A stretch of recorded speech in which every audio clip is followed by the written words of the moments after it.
Hello friends, అందరికీ good morning. మీరు చూస్తున్నది Vijay Ketanam. Please subscribe my channel. ఇప్పుడు కారంగా పెసరట్టు వేడిగా ఉప్మా చూద్దాం ఫ్రెండ్స్.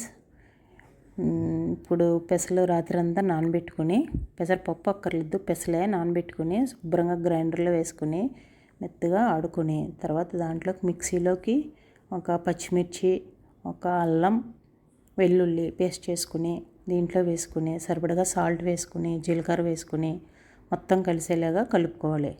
బాగా కలిపిన తర్వాత పక్కన ఉంచుకోవాలి. దీని కాంబినేషన్ ఉప్మా కదా, ఇప్పుడు ఉప్మా చేసుకుందాం. ఒక బాండి పెట్టుకుని ఆయిల్ పోసుకుని ఒక 2 స్పూన్లు శనగపప్పు, మినపప్పు, జీలకర్ర, ఆవాలు, వేరుశెనగ గుళ్ళు, జీడిపప్పు, కరివేపాకు, పచ్చిమిర్చి అన్నీ వేసుకొని బాగా వేయించుకోవాలి. వేగిన తర్వాత ఒక గ్లాసు రవ్వకి 3 గ్లాసులు వాటర్ తీసుకుందాం. ఒక గ్లాస్ పాలు తీసుకుందాం. పాలు తీసుకుని ఇందులోకి మీగడ పాలైనా కూడా బాగానే ఉంటుందండి ఉప్మా. సరిపడగా సాల్ట్ వేసుకుని చెక్ చేసుకుని ఇది ఎసరు బాగా మరిగిన తర్వాత, మరిగిన పాలు అయితే ఇప్పుడు పోసుకోవాలి. ఓకే, బాగా మరిగిన తర్వాత ఉప్మా నూక వేసుకొని ఒక్క 5 నిమిషాలు కూడా అవసరం ఉండదేమో అండి చూసుకొని కొద్దిగా నెయ్యి వేసుకొని స్టవ్ ఆఫ్ చేసుకుని అంతే, రెడీ అయిపోయింది ఉప్మా.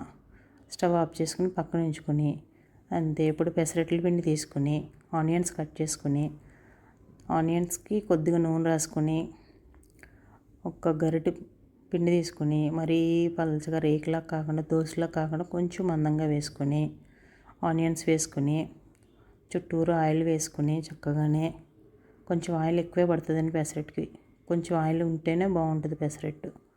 కొద్దిగా జీలకర్ర వేసుకుని బాగా స్లోగా పెట్టుకుని మంట మరీ స్పీడ్గా కాకుండా అటు ఇటు తిప్పుకుంటూ వేయించుకొని కాలిన తర్వాత ఉప్మా పెట్టుకొని మీకు నచ్చిన చట్నీ, అల్లం చట్నీ అయితే బాగుంటుందండి పెసరట్టుకి, చట్నీ పెట్టుకుని చక్కగానే అంతే. పెసరట్టు ఉప్మా అల్లం చట్నీ.